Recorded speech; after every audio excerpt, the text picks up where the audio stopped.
Irmão, o Salmo 17 é um salmo escrito pelo rei Davi. Eu quero ler o salmo todo, mas depois eu quero pegar alguns pontos, porque eu quero mostrar o poder da oração. E nós precisamos entender que quando Jesus falou da oração e do jejum, Ele não falou se vocês forem orar, mas Ele disse: quando vocês orarem, orem assim. Vão para o quarto de vocês em secreto, fechem a porta de vocês e orem em secreto, porque o Pai que vê em secreto te recompensará. E aqui tem um grande segredo. Não que a oração que Deus ouve é só a oração no secreto. Até porque o apóstolo Paulo, em 2 Tessalonicenses, ou 1 Tessalonicenses capítulo 5, ele diz para nós orarmos sem cessar. E todos nós sabemos que nós temos muitas responsabilidades a partir de amanhã. De amanhã até sexta, ou de amanhã até sábado, ou até o domingo, nós temos responsabilidades. Essa responsabilidade é acordar cedo, ir para o serviço trabalhar, conquistar o pão de cada dia com o suor do nosso rosto. Além de ser uma responsabilidade, é um mandamento do Senhor. E nós sabemos que nós não podemos ficar num quarto trancado 24 horas por dia orando ao Senhor. Seria muito bom, ótimo, seria maravilhoso. E esse dia vai chegar de não haver tempo para nós sairmos da presença de Deus, mas nós vamos poder por toda a eternidade, diante do trono de Deus, levantar as mãos e cantar que Ele é santo, santo e santo. Mas nós temos muitas responsabilidades. Então quando o apóstolo Paulo fala sobre orar sem cessar, é você manter o seu coração e a sua mente fixadas no Senhor, orando a Deus, saindo de casa, pedindo para que Deus permita que você e eu sejamos bênção na vida de alguém, que a gente seja luz na vida de alguém, que a gente possa ser uma pessoa que vai auxiliar, ajudar e direcionar alguém para o caminho do Senhor. Chegando no trabalho, abençoando o local de trabalho. Ainda que você não levante as mãos e saia orando em voz alta, mas quando você fala dentro do teu coração, o diabo não pode ouvir o que você está pensando, mas Deus sabe e conhece até os nossos pensamentos. E o importante é isso. Irmãos, o importante não é se o diabo vai ouvir ou vai deixar de ouvir. O importante é que Deus vai ouvir. E Deus é maior do que o diabo. Deus é maior do que os problemas. Às vezes nós chegamos dentro da empresa e a gente costuma dizer assim: não devia ter saído de casa hoje. Cheguei na empresa, coloquei o pé lá, o clima está pesado. Irmão, se o clima está pesado, glória a Deus, Deus te levou para lá para trazer leveza para aquele clima. Você vai entrar dentro da tua empresa com o clima pesado, com o diabo colocando os galhos lá, com a nuvem preta em cima mesmo, e você em pensamento, você vai orar a Deus: eu estou entrando, a tua presença está entrando comigo, eu repreendo todo o mal, eu repreendo toda a treva, eu repreendo tudo que não vem do Senhor. Eu declaro que o meu dia hoje, o dia do povo nessa empresa, será um dia abençoado. E eu tenho uma notícia para você: se você fazer isso aí, irmão, o clima muda e o dia se torna abençoado. Pode uma hoste do inferno estar trancando o céu para que tudo dê errado. Quando você ora, quando você fala com Deus, Deus move os céus em teu favor e abençoa o lugar onde você está. Porque nós precisamos entender que maior é aquele que está conosco. Então há poder na oração. E às vezes pela correria do dia, quer ver? Eu vou fazer uma pergunta. Quem tem o dia corrido, levante a mão.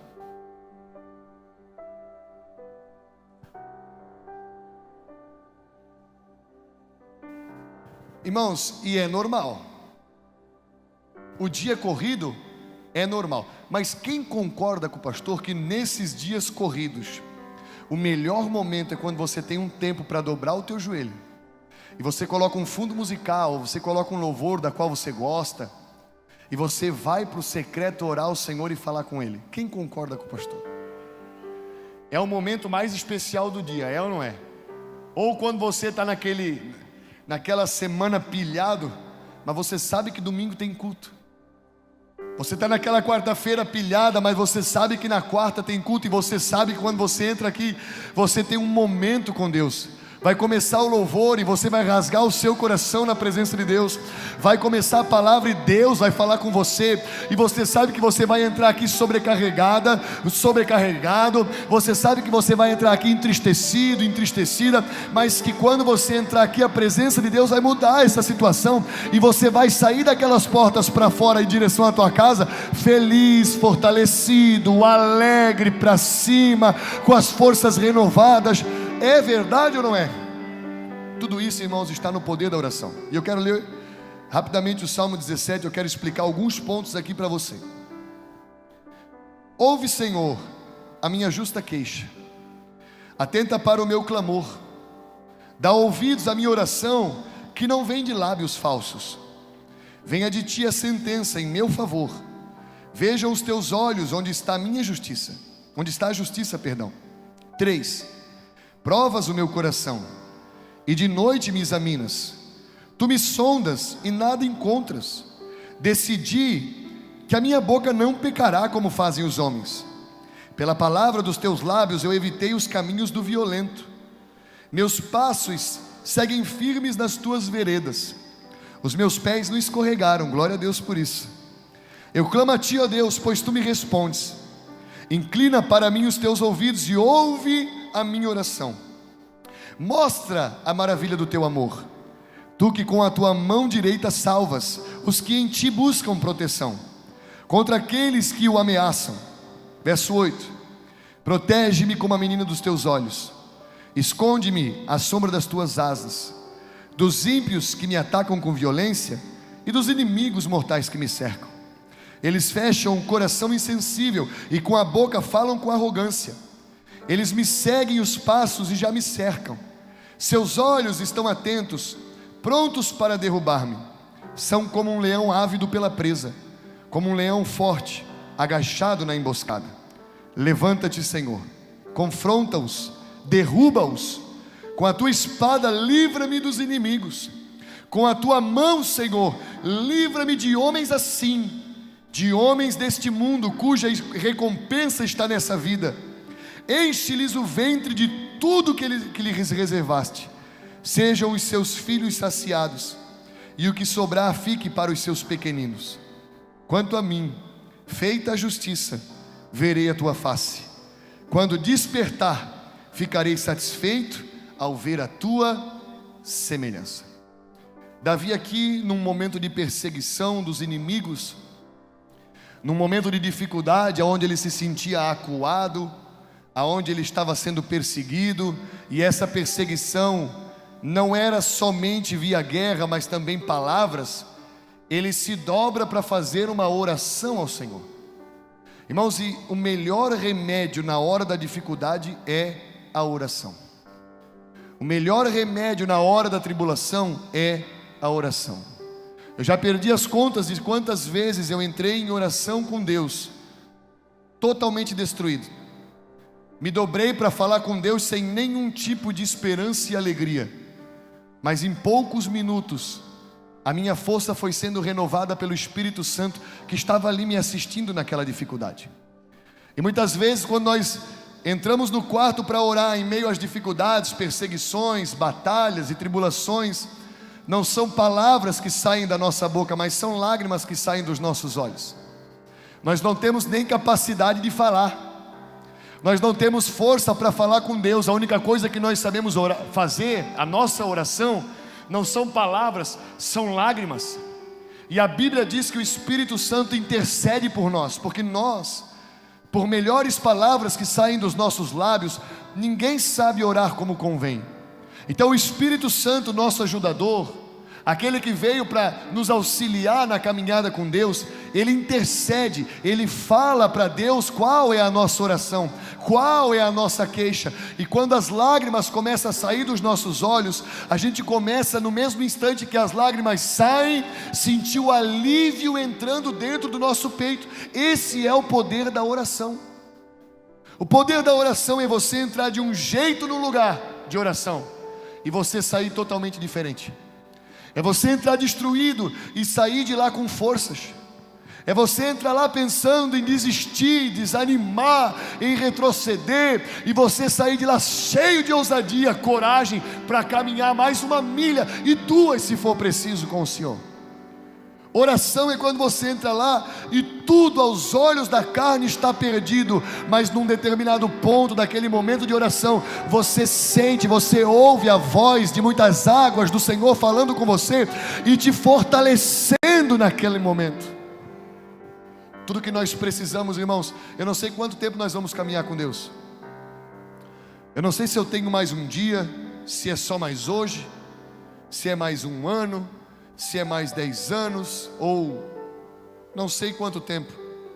Mas uma coisa eu tenho dentro do meu coração, uma certeza, irmãos: o que vai nos manter de pé são duas coisas: oração e leitura da palavra de Deus.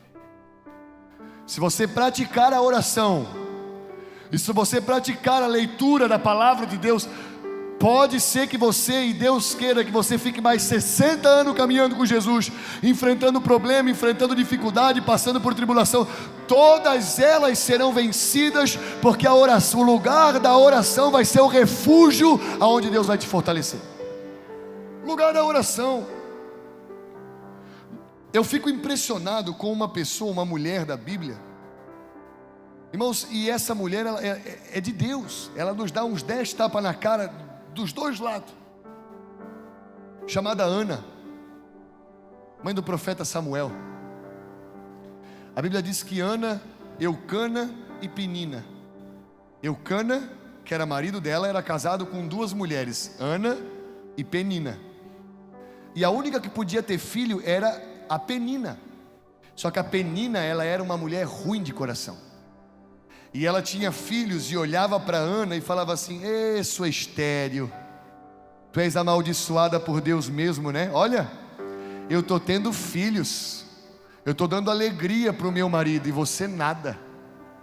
Ai, a mulherzinha amaldiçoada por Deus. E ela sofria com aquilo. Mas chega um ponto em que a família vai subir ao templo, e a Bíblia diz assim: "E Ana sobe junto com eles, como costumeiramente fazia." A afronta de Penina não fazia Ana deixar de buscar o Senhor, porque Ana entendia o poder do lugar da oração. E a Bíblia narra a história que ele estava sentado, oferecer o sacrifício, sentado comendo com o sacerdote Eli. Ela nem consegue comer direito. De repente ela se levanta, vai diante da presença de Deus e começa a orar ao Senhor. Mas a angústia da alma dela era tão grande que as palavras não podiam sair audíveis da sua boca, e ela só sabia chorar e fazer.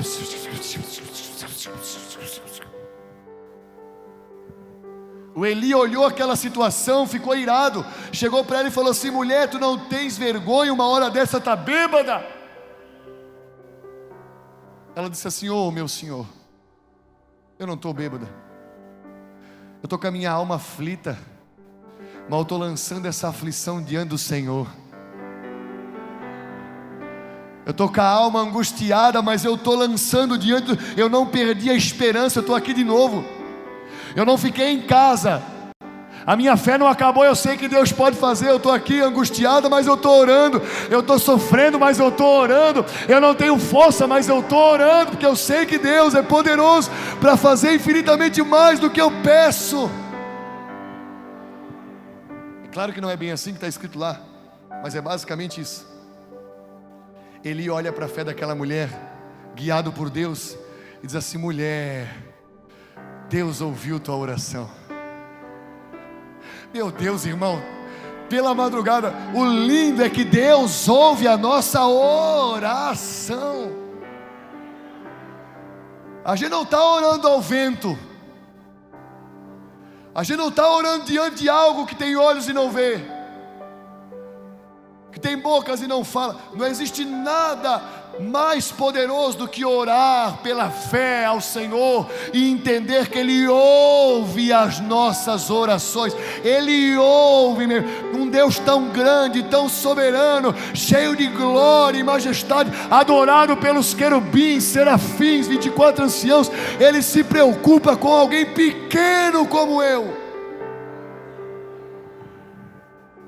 Ele ouve, Ele inclina os ouvidos. Isaías 59 diz assim, que os ouvidos do Senhor não estão tapados de forma que Ele não possa ouvir. Ele ouve, irmãos. E isso deve ser um acalento para o nosso coração, porque aquela oração que você tem feito no teu quarto em choro pelo teu filho, Deus ouve. Você está lá orando pelo teu marido, você está aqui dentro da igreja, ele está tomando cachaça, Deus está ouvindo o teu clamor. Irmãos, e se tem uma coisa que Deus é fiel. Deus é fiel. Ele não tarda em cumprir a sua promessa, como muitos a julgam demorado, diz a Bíblia. Porque Deus não é homem para que minta, e nem filho do homem para que se arrependa. Se Ele prometeu, Ele vai cumprir. Irmãos, em nome do Senhor Jesus Cristo, Deus está ouvindo a tua oração, e no tempo oportuno, Ele sabe, nós não, Ele sabe, Ele vai agir em teu favor, e você vai ter motivo para se alegrar. O sacerdote Eli chegou para Ana e disse: ei, Deus ouviu tua oração, vai para casa, Ele vai fazer o que você está pedindo. A Bíblia diz que automaticamente ela recobrou o ânimo. Deus não havia realizado o que ela estava pedindo, mas um homem de Deus disse para ela que Deus estava ouvindo a oração dela e ia realizar. E ela recobrou o ânimo e voltou dando glórias a Deus. Meu irmão, hoje é noite de voltar para casa dando glória a Deus. Chegou aqui meio cabisbaixo, ai, não sei o que vai ser da minha vida. Eu sei, Deus irá agir em teu favor. Pode botar um sorriso nessa cara, porque nós servimos um Deus que realiza promessa. Ele cumpre promessa. Aleluia! Glória a Deus! Quero mostrar alguns pontos aqui para você. Poder da oração. Versículo 1 mostra que a oração deve ser sincera. Nós devemos ser verdadeiros ao Senhor. E Ele vai dizer assim: ouve, Senhor, a minha queixa, atenta para o meu clamor, dá ouvidos à minha oração, que não vem de lábios. Irmão, nós podemos mentir para todo mundo, e está amarrado que a gente não faça isso, porque o pai da mentira não é Jesus, o pai da mentira é o diabo. Que a gente possa ser verdadeiro. A gente pode mentir para qualquer pessoa. Irmão, eu posso mentir para você. Irmão, você conhece o pastor Guilherme? São poucos os que conhecem a minha vida pessoal, particular. Poucos. Você conhece o pastor Guilherme? O único que conhece o Guilherme é minha mulher, minha filha. E o lugar difícil, irmão, para você ser crente e para você ter a aprovação como cristão, é dentro de casa. É verdade ou não é? Porque dentro de casa eles olham exatamente como a gente é. Aqui a gente vem, está toda a vida com um sorriso no rosto, né? A gente já vem para cá com o cabelo penteado, já vem para cá, bota uma roupa legal. A mulher já vem para cá, está com maquiagem, o cabelo está bem alisado, passou chapinha, está arrumadinho. Mas lá não, a gente acorda com o cabelo que nem um pica-pau. A mulher acorda sem maquiagem. É verdade ou não é? Aqui tudo é lindo, aqui tudo é legal. Em casa que o negócio pega, é verdade ou não é? Porque daí conhece a intimidade. Então lá a gente também não consegue ser mentiroso. Irmãos, eu não consigo mentir para Deus. Eu não consigo falar algo com a minha boca, mas o meu coração saber que não é verdade. Eu estou sendo hipócrita diante de Deus, e não vale de nada. A Bíblia diz que Deus, Ele prova os meus pensamentos, Ele sonda o meu coração, Ele me conhece. Irmãos, Deus te conhece. Eu não mereço. Senhor, sabe aquele negócio lá, pastor? Senhor, sabe aquele negócio, Senhor? Eu errei, Senhor, o Senhor sabe. Senhor, o Senhor sabe que o meu coração se inclina para aquela droga, Senhor. O Senhor sabe que eu sou suscetível a usar aquela droga, Senhor. Eu não tenho força para sair, eu não consigo. Mas se o Senhor me der força pelo Espírito Santo, se o Senhor guardar o meu coração e a minha mente, eu venço, Senhor. O Senhor sabe aquela pornografia, aquele vídeo que não agrada o Senhor? Senhor, eu estou vendo, me agrada, Senhor, eu gosto, me ajuda a sair, Senhor. Eu não consigo sair, eu não tenho força para sair, Senhor. Se o Senhor me ajuda, não adianta entrar na presença dizendo: Deus, eu estou aqui e eu quero dizer em nome de Jesus e aquilo e Deus está olhando e está falando assim: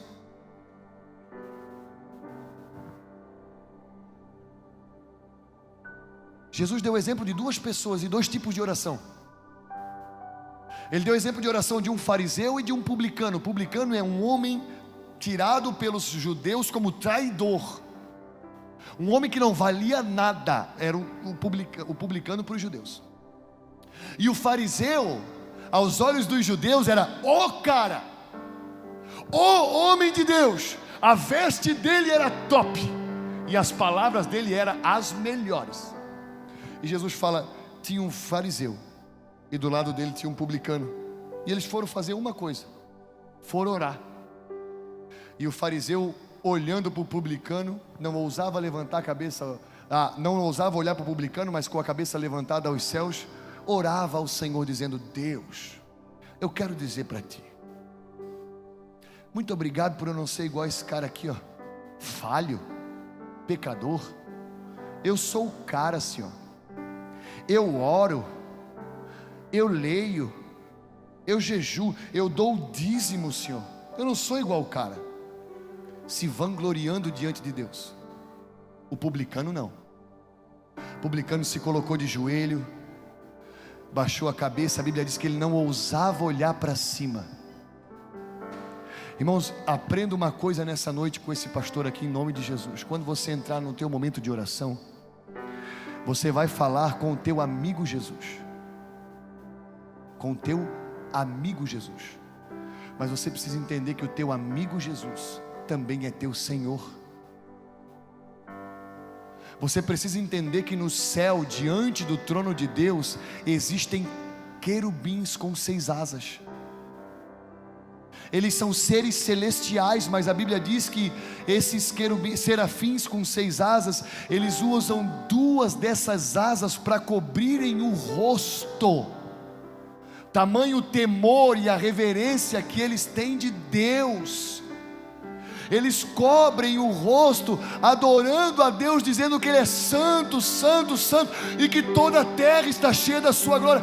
Nem os serafins celestiais ousam olhar para o Senhor. Quando nós entrarmos na presença de Deus, nós precisamos entender que Ele é o nosso amigo, que Ele é o nosso Pai, mas que Ele também é o nosso Senhor.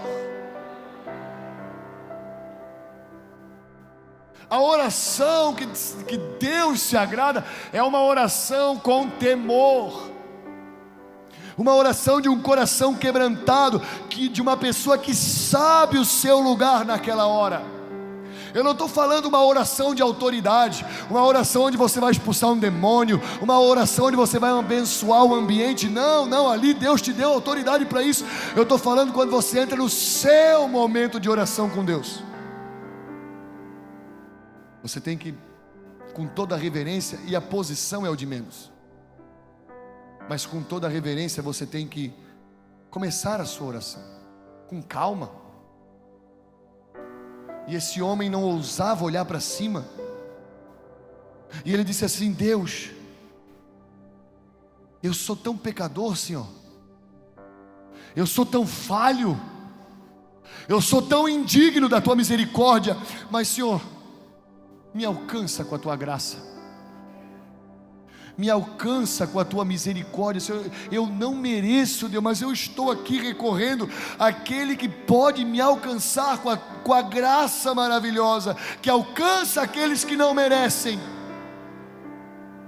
E Jesus falou que quem voltou justificado para casa não foi o fariseu que orou com ignorância, mas foi o publicano que orou cheio de temor. Sabe por que eu digo isso, irmãos? A gente está muito propício nos dias de hoje pensar que Deus é nosso colega de escola. A gente está muito propício nos dias de hoje a adorar um Deus que a nossa própria cabeça criou. Deus é santo. Deus é santo. O homem que poderia exigir alguma coisa de Deus era um homem chamado Moisés. Esse homem ficou 40 dias e 40 noites no alto de um morro, falando com Deus, em total comunhão com Deus. E quando Deus manda ele descer, ele diz: Deus, eu não vou descer agora, está tão bom, eu quero é ver a tua face. E Deus olha para ele e fala assim: rapaz, tu não sabe o que tu está pedindo, porque não há ser humano na terra que veja a minha face e permaneça vivo. Eu imagino que Moisés falou assim: Deus, então me mata. Mas Deus falou para ele assim: se esconde atrás daquela fenda lá, eu vou conceder o teu pedido. Não do jeito que tu quer, mas eu vou conceder o teu pedido. Se esconde atrás daquela fenda e a minha bondade vai passar diante de você, irmãos. Aleluia. Que a bondade de Deus possa passar na nossa frente aqui, ó. Minha bondade vai passar. Eu não quero te matar, eu cuido de ti. Quando a minha bondade passar, a minha mão vai cobrir os teus olhos. Quando eu passar, eu vou tirar a mão e você vai me ver de costa. Ah, meu irmão. Aleluia. Eu podia estar jogado no chão só para ver a ponta da unha dele. Eu ia dizer: Deus, Deus me mata, Deus me mata, eu quero ver, então deixa eu ver, Senhor. Aí Moisés viu as costas do Senhor. Mas Moisés orou com reverência. Irmão, seja verdadeiro. Não minta para Deus. Não entre com o peito estufado em oração ao Senhor. Bota um fundo que você gosta, bota um louvor que você... Nem todo o momento de oração você vai chorar. Nem todo momento de oração o céu vai se abrir.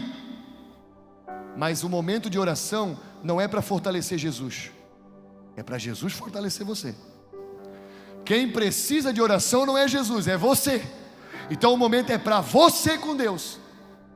Então quando você entrar no teu quarto para orar, seja sincero, seja verdadeiro. Deixa lá naquele quarto todos os teus pecados e os meus pecados. Segunda coisa, a oração, ela também tem que ser acompanhada com a palavra de Deus. Versículo de número 4. Eu vou ler desde o 3. Meu Deus, o tempo vai. Provas o meu coração e de noite me examinas. Tu me sondas e nada encontras. Decidi que a minha boca não pecará, como fazem os homens. Pela palavra dos teus lábios eu evitei os caminhos do violento. Quando ele fala pela palavra dos teus lábios, ele está falando a respeito da palavra de Deus. E são duas coisas que andam em unidade, uma não pode ser separada da outra. É a oração e a meditação da palavra. Nós precisamos da oração e da palavra. Nós precisamos conhecer a Deus através da sua palavra. Esse mesmo homem que está escrevendo isso aqui, escreveu o Salmo 119, verso 104, dizendo: se não fosse a tua palavra ter sido meu prazer, há muito tempo eu teria perecido nas minhas angústias. Então aquela angústia que toma conta do teu coração, que você vai levar a Deus no secreto, deve ser acompanhada com a palavra. Irmãos, eu vou dizer uma coisa para você. Às vezes você já foi um homem que leu muito a Bíblia. Eu falei sobre isso no ensino bíblico de sexta-feira. Às vezes você já foi um homem que leu a Bíblia muitas vezes e hoje você não tem mais prazer na Bíblia. Eu sei por quê. É porque quando nós... Irmão, lembra quando nós entramos na igreja? Quando nós viemos para Jesus? Quem antes de vir para Jesus leu a Bíblia inteira alguma vez? A gente nem conhecia quem era Jacó. Eu não sabia nem quem era Abraão. Era tudo estranho para mim, irmão. Era tudo diferente. Quem era Jó? Não sei onde é que morava. Não sabia, não conhecia, não tinha ciência. Mas quando eu vim para Jesus, e eu comecei a conhecer um pouco mais através das pregações do pastor Rafael, eu disse: eu quero conhecer a Bíblia, quero conhecer a palavra. Irmãos, eu vou dizer uma coisa para você. Eu falei assim, eu vou ler a Bíblia toda. Eu não sei quem falou para mim, falou assim, cara, para te ler a Bíblia toda vai uns 10 meses. Irmão, eu li em 5. Eu comia. Era de manhã, de meio-dia, de tarde, de noite, e levantava algumas vezes de madrugada para ler. Eu comia, tinha prazer, glória. E na hora do serviço a gente era acostumado a jogar truco. E a gente jogava truque, batia na mesa e dava briga, era discussão. Aí num determinado ponto eu falei assim, não quero mais truque. Eu peguei minha Bíblia e fui para o canto para ler a Bíblia na hora do meio-dia. Começaram a me xingar, mas eu amava a Bíblia. Você amava a Bíblia. E hoje daí você pega a Bíblia para ler, lê 2, 3 versículos e fecha a Bíblia. Não tem prazer. Sabe por quê, irmãos? Porque agora nós lemos a Bíblia para ter sabedoria. No começo, nós líamos a Bíblia para conhecer a Deus. E quando Tiago fala da sabedoria, Tiago não fala que, ele não diz assim, ó, quem quer sabedoria, leia a palavra, que também nos dá, mas ele diz assim, quem quer sabedoria, peça a Deus, que a todos dá gratuitamente. Nós não lemos a Bíblia, irmãos, para ter sabedoria, porque o mais sábio não é aquele que sabe ensinar, é aquele que consegue aprender. O próprio Tiago diz que nós temos que ser prontos para ouvir, tardio para falar e tardio para se irar. Nós líamos a Bíblia não com o intuito de ter sabedoria para ensinar alguém. Nós líamos a Bíblia com o intuito de conhecer a Deus. E aquelas palavras saltavam dentro da nossa alma. E cada vez que nós abríamos a Bíblia era um novo descobrimento. E aquilo causava alegria. Mas nós fazíamos uma coisa antes de ler a Bíblia, que talvez hoje não fazemos mais. Nós tínhamos temor. Meu Deus do céu, irmão, nós tínhamos temor. Nós pegávamos a Bíblia, nós abríamos a Bíblia e nós não começávamos a ler. Nós fechávamos os olhos. Senhor, eu te peço, eu vou ler a tua palavra, Senhor. Eu não conheço ela, mas através do Espírito Santo, revela a tua vontade para mim. A gente lia a Bíblia dependente de Deus. Você está entendendo, irmão, que o intuito disso tudo aqui é para nós aprendermos que nós precisamos de Deus até para respirar. Você está entendendo que muitas vezes o que nós perdemos não foi o primeiro amor, o que nós perdemos foi o temor das coisas de Deus. O que nos tira o primeiro amor não é o pecado, é perder o temor. Porque no primeiro amor, quando nós vivemos o primeiro amor, foi quando, irmãos? Não foi quando nós entramos na igreja.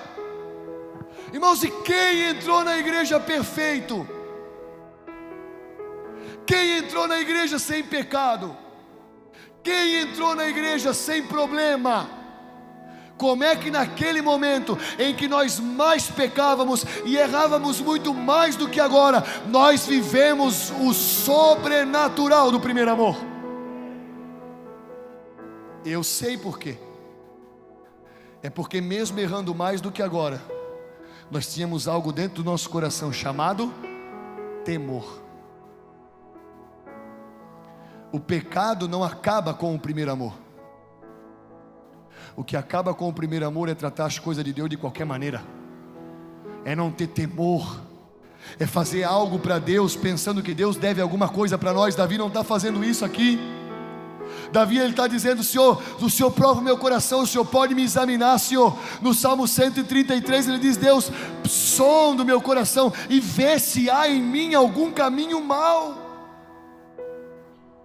Nós precisamos de sinceridade. Nós precisamos da palavra. E para esses dois, nós precisamos estar atrelados junto com o temor. Pastor, o que é temor, pastor? É respeito, é reverência, é amor. Quando nós entramos, irmãos, num lugar como esse aqui, nós entrávamos e a primeira coisa que nós fazíamos é que ficou tudo retrógrado, pastor. Tudo retrógrado, hoje é tudo diferente, as coisas mudaram, tudo passou. A gente conhece um pouco mais das coisas, não conhecemos nada. Ao invés de crescer, nós retrocedemos. Porque nós entrávamos num lugar como esse aqui, a primeira coisa que nós fazíamos, irmão, era dobrar o joelho e orar.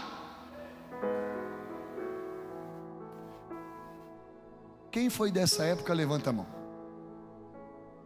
Ó, qual foi a última vez que você dobrou o joelho quando entrou aqui? Nós dobrávamos o joelho e nós orávamos e nós falávamos assim: ó Senhor Deus, eu estou aqui e a única coisa que eu quero é a tua presença. Deus, me toca, Senhor. Deus, me ensina na tua palavra. Hoje nem para a palavra nós temos tempo. Levanta daqui, levanta de lá. É banheiro daqui, é água de lá, é comichão daqui, da coceira ali. E levanta e vai embora, e corre, e conversa, e atende o WhatsApp, e olha o Facebook, e mexe no Instagram. Nem temor para a palavra nós temos hoje. Mas eu creio que Deus nos trouxe nesse lugar para que essa palavra fosse ministrada no nosso coração, e nós recebemos de novo o temor do poder e da presença de Deus em nosso meio. Que Deus traga a nós de novo esse temor. Que Deus traga a nós de novo as atenções, o respeito para as coisas simples de Deus, que nos trazia tanta alegria. Está servindo para você essa palavra, irmãos? Agora eu quero mostrar, e o grupo pode se preparar, que Deus ouve a nossa oração. Verso 6: eu clamo a ti, ó Deus, pois tu me respondes.